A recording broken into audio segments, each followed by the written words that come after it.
महाराष्ट्र विधानसभा चुनावों में कुल मिलाकर 20 सीटें जीतने वाली उद्धव ठाकरे की पार्टी को अब तक करारी हार का कारण समझ नहीं आया और न ही उद्धव ठाकरे के अहंकार में कोई कमी दिख रही है।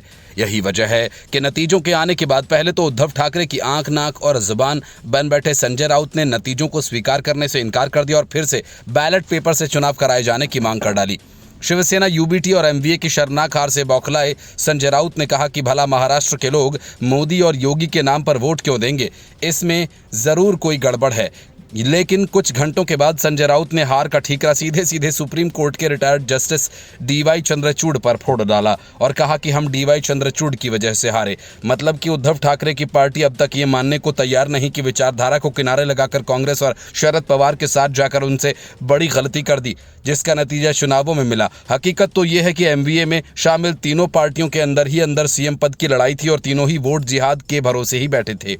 यही वजह है कभी हिंदुत्व की सियासत करने वाले उद्धव ठाकरे को भी समर्थन देने के लिए उलेमा काउंसिल की मांगों का समर्थन करना पड़ा, जिसमें आरएसएस पर बैन लगाने तक की मांग थी। विधानसभा चुनावों में जिन एकनाथ शिंदे को उद्धव ठाकरे गद्दार कहते रहे, उन्हीं एकनाथ शिंदे ने आमने सामने के मुकाबले में शिवसेना, यूबीटी को करारी मात दे दी और साबित कर दिया कि परिवारवाद से ज्यादा जरूरी विचारधारा है, जिसे उद्धव ठाकरे 5 साल पहले छोड़ आए थे। शिवसेना और शिवसेना यूबीटी के बीच 35 सीटों पर सीधा मुकाबला हुआ, जिनमें अधिकांश सीटों पर शिवसेना ने जीत हासिल की और अगर राज ठाकरे की पार्टी मैदान में न होती तो उद्धव ठाकरे को 10 सीटों पर ही सिमट कर रह जाना पड़ता और इतना ही नहीं, तब उद्धव ठाकरे के बेटे आदित्य ठाकरे बरली से चुनाव हार जाते। मुंबई में उद्धव ठाकरे की शिवसेना को 20 सीटों पर जीत मिली, जिनमें से 10 सीटों पर जीत का अंतर मनसे उम्मीदवारों द्वारा हासिल किए गए वोटों से कम था। इस कारण से उद्धव ठाकरे की शिवसेना को राजनीतिक रूप से प्रासंगिक बनाए रखने में मदद की।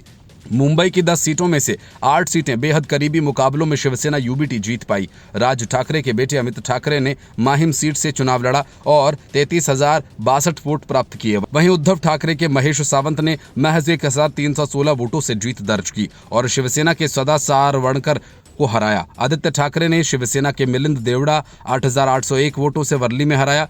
वहीं मनसे के उम्मीदवार संदीप देशपांडे को कुल 66,093 वोट मिले।